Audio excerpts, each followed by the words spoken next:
gotta manage both at the same time. So yes, sir. You see right there where you got that circle at. That's exactly where we was at. That was 628, right? $628 at that support level, man. That's where we bounced off of when we was talking about buy the dip. Now we're at that high of 743, right? Where we at right now? I know we hit a high at 743. What that say we We at at right now? 742 right now. We're at 742. So we're at the SPY that's been going up, man. The SPY has shot Just on the up. weekly. That's on the weekly, and the SPY has shot up today, and I had did the research why. And here's a few things that came out today. So here's a few big catalysts. So we had inflation news come out, right? Inflation, CPI, PPI, inflation numbers, right? Those rose up. So the dollar's losing even more value. Things are costing even more money. But the market said, let's forget all about that because tech is going crazy, and that's what we care about. So look, today we had NVIDIA CEO Jensen Huang, right? He was at the Trump and Z Summit. So they were in China. Him and Jensen surprisingly joined other tech leaders and U.S. delegation at their summit with China today, potentially opening the doors for exports of more advanced chips to China. So that's huge for NVIDIA's revenue, right? If you've been invested in NVIDIA and taking advantage of that, that's good news because they're up at all-time highs too, I believe. We got Apple, Right man. now? Man, they're at 227. So Damn. boom, That was today? broke out of that resistance. That was all today. So then we got Apple as well hit $300 a share today, right? You guys know I've been talking about Apple, man. Let me go ahead and I don't even gotta go up ahead into that. If you guys go ahead and go and look into the stocks analysis section, I've been put that in Apple a long time ago saying they was gonna get to that 300 mark because you got to think in a long time horizon. If a company is already pushing 250, they're eventually gonna hit 350, right? So Apple $300 a share. That's another reason why we're moving up. But then chips, the chips were all across the board. The semiconductor chips, the GPUs, the CPUs, those companies, Nvidia shares traded higher by more than 2%. You got Micron Technology, they increased 3%.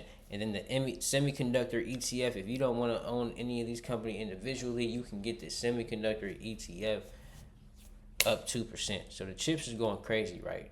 Today, it wasn't a broad market rally though. So even though, like I told you, inflation went up, right? So things just costing more, our dollars losing more value. So all the companies, like the banks, the Home Depot, anything that wasn't tech, that's going down. But the thing is, the market is so concentrated on tech that's what moves the market the most. So because the S&P 500 was up today, the tech was up today, and that's what's going on. You know, I can go on some more. I got a few more things, but let me hear your brain, brother. Go ahead. Go ahead. We also had the CPI, the Consumer Price Index. So this is what the inflation reports. So CPI, for the people who don't know, Consumer Price Index. We look at this because this measures what you and I pay at the store. So when we go pay at the store, the Consumer Price Index rose 0.6% for the month. That's 0.5% for the month. Put in the year. So we're on 1 year pace of 3.8%. So what we pay at the store has increased over almost 4% in the last year, right? But beef prices. So the beef we're paying for at the store, 14.8% year over year. I'm getting this news for CNBC if anybody wants to know. And then you got food. Food is overall up 3.2%. Then you got the real wages from the job. Average hourly wages slipped 0.5% for the month, meaning inflation is eating up all the wage gains for the first time in 3 years. You got anything you want to say about that, my boy? That is insane. Crazy. The beef Crazy. though, what you mean 15% up year at for how many years? I didn't Man, catch that. year over, it just said year over year, so I'm just getting Oh, from okay. from last year to this year, Yeah. 15. Yeah. 15% is insanity. And food overall up 3.2%. Then we've already been talking about the wages. We know that, like I made that video about Wall Street Trapper saying that give yourself a raise through the stock market. We just, if you would have bought at that dip, that 20, that's a 20, almost 20. We're at 20% since that from there. 20% Yeah. gain from Let me that see. dip. And you guys is worried about the 2 to 3% on them giving you at the job when they take your $20 an hour to 21.30 or $20 an hour to twenty Right. fifty. You know. Um, you take that $20, $20 increased by 20%. You know what it is off the top of your head. Nah. 20 times zero Let point me two see. I could, zero. yeah. Well, I don't know. Y- Would it would be 20 It's the by 20 times the 0.20, right? um. Man, math is crazy, man. See, Yeah, you it don't is need it. crazy. You don't I need to ain't be ate to good that at yet. math. You know You what I'm don't need saying? to I be ain't, my good at brain ain't math to there. be an investor. Not for real. But let's see what the number is. 24. So you worrying about you could have took your 20 to 24. That's that would be 200 to 240, right? You would have increased your money. Basically, I'm just saying you can give yourself a raise. You can be worried about that instead of worrying about what they giving you. Okay, yeah, 20 is 200 to 240. That is 20%. So yes, sir, man.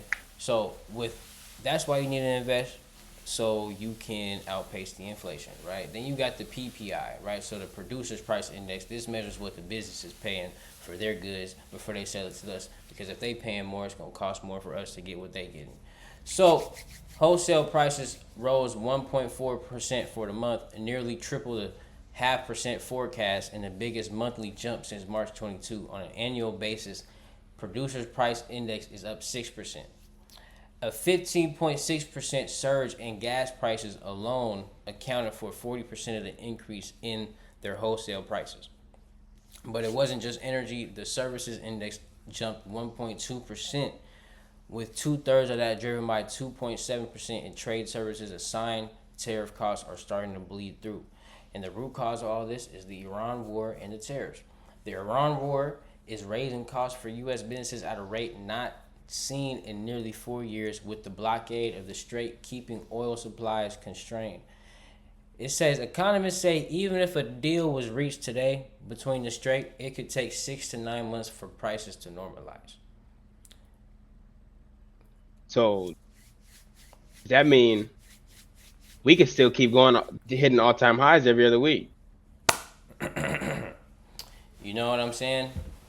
It could take 6 to 9 months for prices to normalize and go back to normal. You got the Fed has kept its benchmark rate for 3.5 to 3.75%, and market pricing now points to a little chance of any rate cuts this year. We won't get no more cuts. We got odds of a rate hike climbing to about 39%. See, So yeah, we're climbing. make sure you're getting some assets and benefiting from this, buying the dips throughout all this, because that's what everybody else is doing. Even the people with the big money, man. That's what they're doing. So that's all I got for you guys as to why we still rising in the S&P 500 and why we ended up hitting that all-time high again today. Because we just broke 700, now we at 743. Crazy. Within the same 2 weeks, within a 14-day period. Mm-hmm. Crazy. And that, yeah, imagine capitalizing off that dip. In the last 2 weeks, you would have been up 20%. This was March 30th. Oh, I guess so, over a span of a month, but still, even then, because look, we go here, right? That first level of right here is already 10%, right? Mm-hmm. So that's just from what day is this? That's from April 16th. So yeah, man, come on now, Mm-hmm. see what you can do to capitalize. 20%, man, off the rip. 20%, man. Give yourself that raise, man. Give yourself that 20% increase instead of waiting on them to give you that raise, man. Yeah. Now I wanted to put an additional piece of information for the viewers, just so that when it comes to knowing about the what's going on and like within the economic space, right? Within the news, within the money, all of that. Mm-hmm. Share my screen real quick. We go Forex Factory right here, man. I'm a basically what this is a platform and refresh. Look, first of all, see, look, first one right here. Kevin Walsh wins Senate confirmation as the next Federal Reserve Chair. You already know that Jerome Powell's leaving. I'm gonna dig into that in a second. But what this is a place where you can gather information about what to do in the market for that given day. So we have the news tab, we have trades, which you follow at your own discretion. I don't know about none of this right here, but calendar. So just like you said, just like Fisher Go Getter said today's Wednesday. We had red folder, which is the PPI, which is what happened today, and we had the Fed chair nomination. Um, yeah, so this is gonna give you the overall basis for the week. We have red chair news on Thursday, which is tomorrow. So this will be important right here. Let me see if they say anything about crypto at all. I don't think they do. I'm not seeing that they will. Yeah, US unemployment claims. We'll have to see what's that's orange photo news on Thursday. So yeah, man, this is the place where you can get a lot of great information, as well as looking at pairs between all the way from JPY to Canadian franc, everything. Euro. What was the site again? Oh, It's oh, Forex Factory. Forex Factory. Yeah, Yeah, we show you. gon' we should. Yeah. We should do what? Look, he dropped the link, but it's called Forex Factory, man. Look this up, right? It's Yeah, right here, for Forex Forex Factory. Factory, y'all got that. You guys could easily find that, and we got CNBC.com and Forex Factory, man. This is where we get our Yep. information. You guys, so if you guys doing that research on your own, that's where you need to go. That's the way to do it. Yes. Yes, indeed. Yes, it is. Then they got charts on here and all that. Yeah. I don't have any. Really, I could touch on this Kevin Warsh real quick, just to see what CMB said. It's already on there, so let's just click that so we can get that real wop. Kevin Warsh wins Senate confirmation as the next Federal Reserve chair.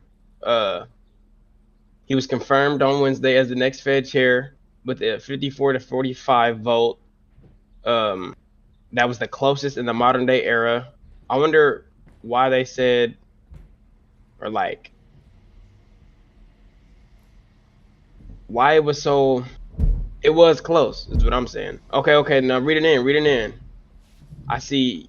I had skipped a lot, but it says Trump has no secret that he expects Warsh to lower rates after having lashed out repeatedly at Powell for monetary policy the president has felt was too restrictive. Warsh was part of a derby that included nearly a dozen candidates at one point, including current governors Christopher Waller and Michelle Bowman. Okay. The Senate expects Kevin Warsh as the next chairman to restore accountability, competence, and confidence in Fed decision making. It says a lot about what our current situation is right now, because Jerome been in there for so long. Why they kind of like clowning him? You know what I'm saying? They're making it seem like he ain't been doing his job for the last, what was it, 8 years, Mm-hmm. 9 years that he's been in there. Why they making it seem like he's not doing his job? Like why they're putting so much pressure on Kevin Warsh? Not necessarily pressure, but they're giving like that. Wait. Oh, okay. It's 2018. Oh, so it's just a scale of what we're talking about. Okay, I see. So that even further my point, everybody was happy back in 2021 for Jerome Powell to stay there, right? Only 20 people said no, according to the 20 out of 100, right? 99, which is crazy because why are they hating? Anyway, yeah, Kevin Warsh, Kevin Warsh in there. Let me go back to the chart. We got the new Federal Reserve, Kevin Warsh. Man, Federal Reserve, they're in charge of the interest rates. They're in charge of the money, that money flow, printing that bread, everything that has to do with our money, man. And now he about to be in charge. Trump put him in place, so Sir. you guys know how that goes. And Trump wants us to make that bread. Hey, let's get to it. What we got going on in the Bitcoin world, in the crypto world, man? In the crypto world, let's take a look. So we hit this resistance level here, man. support. I mean, uh, so I had made this chart a few weeks ago, or last week actually, last week, and we had hit this high of 82. Remember, I was Mm-hmm. saying that once we broke out of this level here, that let me circle it so we know what I'm talking about. Once we broke out of this red zone here and we touched it, as you can see, we touched it multiple times. Touched it 3 times. 1, 2, 3.